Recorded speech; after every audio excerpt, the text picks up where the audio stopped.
எனக்கு அன்பான தெய்வ பிள்ளையே, இந்த காலை வேளையிலே நாம் சந்திக்க வேண்டிய ஒரு மிக முக்கியமான நபரை குறித்து நாம் சிந்திப்போம்.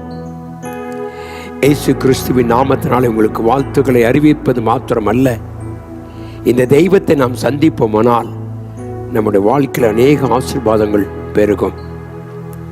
ஒரு வசனத்தை நாம் இந்த காலையிலே நாம் வாசிப்போமானால், லூக்கா எழுதிய சுவிசேஷம் 7ஆம் அதிகாரம் 16வது வசனத்தை வாசிப்போம். எல்லாரும் பயமடைந்து மகா தீர்க்கதரிசியானவர் நமக்குள்ளே தோன்றியிருக்கிறார் என்றும் தேவன் தமது ஜனங்களை சந்தித்தார் என்று சொல்லி தேவனை மகிமைப்படுத்தினார்கள். தேவனுடைய பிள்ளையே, நீ சந்திக்க வேண்டிய ஒரு நபர் இந்த உலகத்தில் உண்டென்றால் அவர் நமக்காக ஜீவனை கொடுத்த, நமக்காக இந்த உலகத்திலே வந்து தன்னுடைய வாழ்க்கை அர்ப்பணித்த இயேசு ஒருவர் தான்.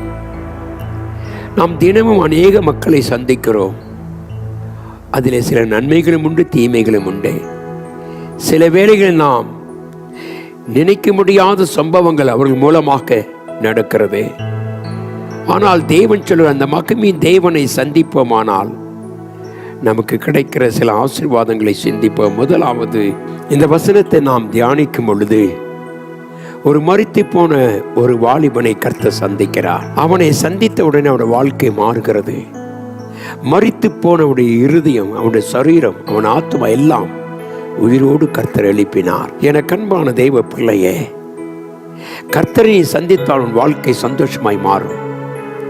துக்கங்கள், கண்ணீர், வேதனைகள் எல்லாம் இந்த மாபெரும் தேவனை சந்திக்கிற ஒரு அனுபவத்தை நீ பற்றி கொள்வாயனால் உன் வாழ்க்கையிலே சந்தோஷமாய் மாறும். துக்கத்தோடு புறப்பட்டதான இந்த ஊர்வலம் ஒரு சந்தோஷத்தில் முடிந்தது. என கண்பான தெய்வ பிள்ளையே, இன்றைக்கு அநேகுடைய வாழ்க்கையிலே இந்த சந்தோஷத்தை காணாமல் விழுந்திருக்கிறார்கள். அநேகுடைய வாழ்க்கையிலே துக்கமும் போராட்டம் நிறைந்திருக்கிறது. என கண்பான தெய்வ பிள்ளையே, இந்த செய்தியை கேட்டுக்கொண்டிருக்கிற தேவ ஜனமே, இந்த மாபெரும் தேவனை சந்தித்து பார், துக்கம் சந்தோஷமாய் மாறும். சிந்தித்து பாருங்கள். இந்த வாலிபனை கர்த்தர் எழுப்பி அவன் உயிரோடு கர்த்தர் மாற்றினார்.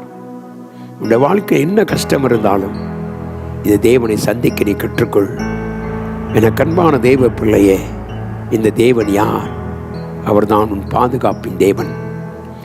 ஆதியாகமம் 32ஆம் அதிகாரம் 1 யாக்கோபு மனுஷனை குறித்து நாம் வாசிக்கிறோம். அவன் கலக்கத்தோடு வருகிறான்.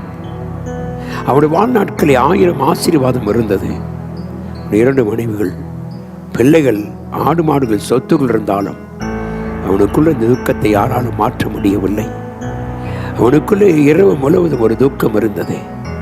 எப்படி எதிர்காலத்தை சந்திப்பேன், எப்படி என் எதிர்காலம் நன்மையாய் மாறும் என்று சொல்லி அவன் சிந்தித்துக் கொண்டிருந்த நாட்கள்.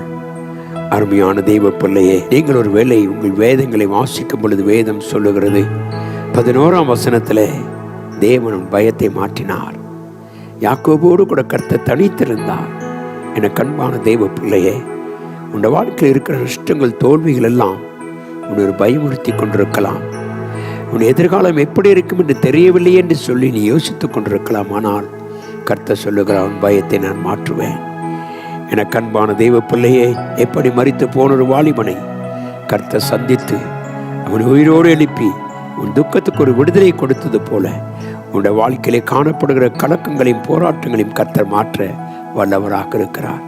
ஆகவே இந்த தெய்வத்தை அறிவோம், தேவனை அறிந்து கொள்வோம், இயேசுவை ஆண்டவர் என்று சொல்லுவோம். உன் துக்கம் சந்தோஷமாய் மாறும். கண்களை முடி ஜெபிப்போம்.